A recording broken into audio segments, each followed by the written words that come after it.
मुख्यमंत्री योगी ने औरैया में 280 करोड़ की लागत से राजकीय मेडिकल कॉलेज का शिलान्यास किया और 109 करोड़ की 12 विकास परियोजनाओं का लोकार्पण और शिलान्यास किया।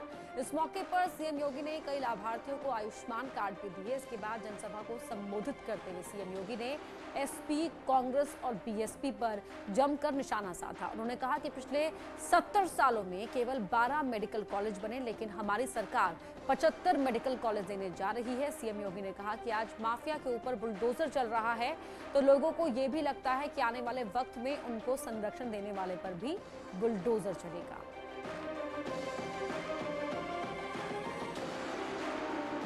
70 वर्ष लग गए, केवल 12 मेडिकल कॉलेज आ पाए थे प्रदेश में, लेकिन 5 वर्ष के दौरान हमारी सरकार प्रदेश को 58 मेडिकल कॉलेज देने जा रही है, जिसमें से 32 मेडिकल कॉलेज पे वर्तमान में कार्य चल रहा है और शेष मेडिकल कॉलेजेस पर हम लोग योजना लेकर के आ गए हैं। बहुत शीघ्र उस कार्यक्रम को भी लेकर के आगे बढ़ रहे हैं।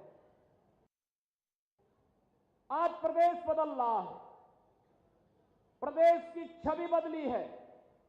पहले पेशेवर अपराधी और माफिया गरीब का, व्यापारी का, बेटियों और बहनों का जीना हराम कर देते थे, और आज आप देख रहे होंगे अब तो पहले होड़ लगती थी इस बात को लेकर के कि इन माफियाओं को कौन कितना अपने गले में लगा करके इनके माध्यम से राजनीतिक रोटी सेंकी जाए।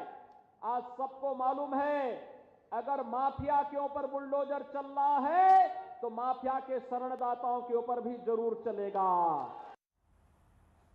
तो औरैया में सीएम ने क्या कहा आपने सुना। अब आपको ले चलते हैं इटावा, जहां सीएम योगी इस वक्त संबोधित कर रहे हैं।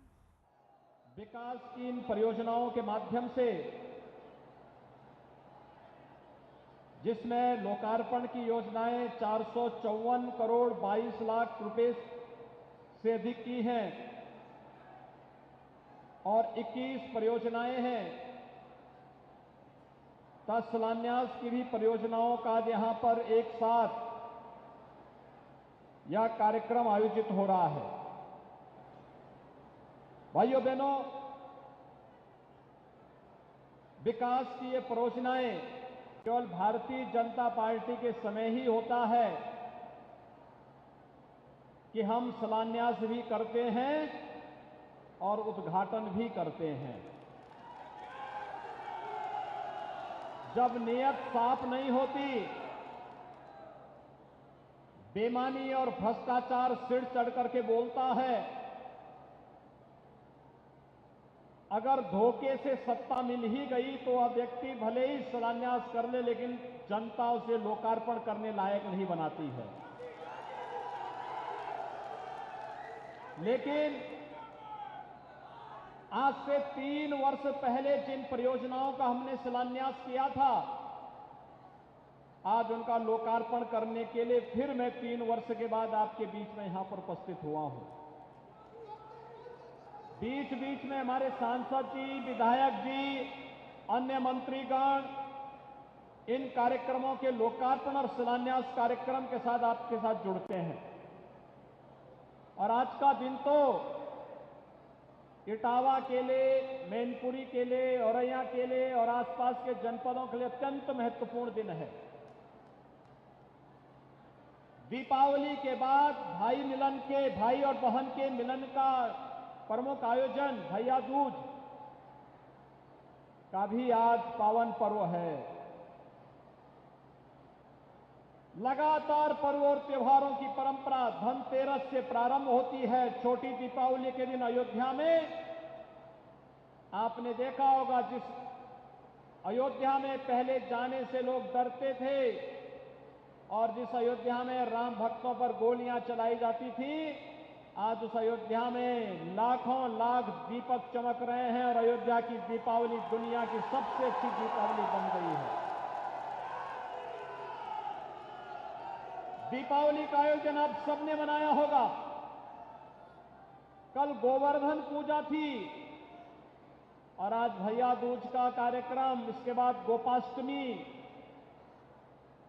फिर 15 नवंबर को देवोत्थान एकादशी, अनेक प्रकार के आयोजन और पर्व और त्योहारों के साथ हम सब जुड़ते हैं। लेकिन जब इस शुभ मुहूर्त में लोक कल्याण की, आम जन के विकास से जुड़ी हुई परियोजनाएं आगे बढ़ती हैं, तो भाइयों बहनों, इसका लोक जीवन में, प्रत्येक नागरिक के जीवन में कई गुना लाभ देखने को मिलता है। और इसलिए शुभ मुहूर्त में शिलान्यास भी होता है, शुभ मुहूर्त में लोकार्पण भी होता है, और लोकार्पण और शिलान्यास का एक कार्यक्रम भारतीय जनता पार्टी शिलान्यास भी करती है तो लोकार्पण भी करती है। यह कार्यक्रम उसी उद्देश्य से आज भैया दूज के अवसर पर आप सबको बधाई देने, आपका अभिनंदन करने और इतनी ढेर सारी परियोजनाओं का सौगात इटावा जनपद वासियों को देने के लिए ही मैं आपके बीच में यहां पर उपस्थित हुआ हूं। भाइयों बहनों, वर्तमान में पूरा देश और पूरी दुनिया कोरोना महामारी का सामना कर रही है। आप याद करिए, कोरोना के दौरान भी मैं आपके जिले में 2-2 बार आया था व्यवस्था देखने के लिए। हमारे दोनों विधायक, हमारे माननीय सांसद पूरी मेहनत से जिला प्रशासन के साथ, हेल्थ वर्कर्स के साथ, कोरोना वॉरियर्स के साथ मिलकर के पूरी ईमानदारी के साथ जनता जनार्दन की सेवा कर रही थी। लेकिन दूसरे दलों के लोग होम आइसोलेशन में थे। होम आइसोलेशन में, जो आपके संकट के समय में घर में बैठ करके दुबक जाए, तो चुनाव में भी उनको घर में ही दुब के रहने की आवश्यकता है, उनको घर में ही दुबका देना। जो आपके संकट में नहीं खड़ा हो सकते हैं, आपके दुख में सहभागी नहीं हो सकते, उनको वक्त आने पर उसी प्रकार से जवाब दे जाने की आवश्यकता है जैसे वे लोग आपके संकट के समय में घर तक सीमित थे, ट्विटर तक सीमित थे। उनसे कहना कि बबुआ, ये ट्विटर ही वोट भी दे देगा। लेकिन बहुत सारे लोगों ने अपने प्रियजनों को खोया है। हमारे पूर्व विधायक श्री अशोक दुबे जी की भी कोरोना कालखंड में दुखद मृत्यु हुई। मैं इस अवसर पर उन्हें विनम्र श्रद्धांजलि अर्पित करता हूं, उनके परिवार के सदस्यों के प्रति अपनी संवेदना भी व्यक्त करता हूं।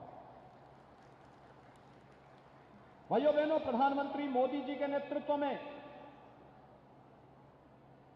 उत्तर प्रदेश ने कोरोना प्रबंधन का सबसे अच्छा मॉडल देश के अंदर खड़ा किया और दुनिया के अंदर भी खड़ा किया।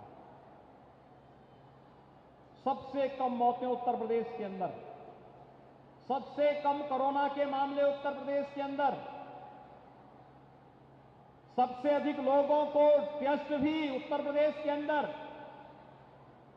सबसे अधिक लोगों को राशन भी उत्तर प्रदेश के अंदर, और सबसे अधिक टीकाकरण भी उत्तर प्रदेश के अंदर। आप में से कितने लोगों ने टीका लगाया है? थोड़ा भाई कमाल कर गए आप लोग तो।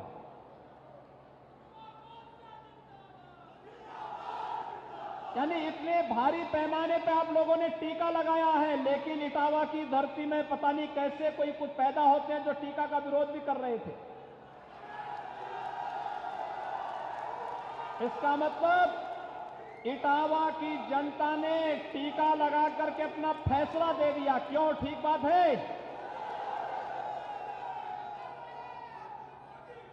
लेकिन भाइयों बहनों, हमें सावधानी रखना होगा। प्रधानमंत्री मोदी जी ने सबको टीका, फ्री में टीका की व्यवस्था की है। प्रधानमंत्री मोदी जी का अभिनंदन करते हैं ना, उनका आभार व्यक्त करते हैं ना। दोनों हाथ ला करके भारत माता की जय बोलो। भारत माता की। दुनिया के अंदर इतना बड़ा टीकाकरण का दूसरा अभियान नहीं चला है जितना भारत के अंदर हुआ है, और टीका भी प्रभावी है। ये टीका भी प्रभावी है। और इटावा से मुख्यमंत्री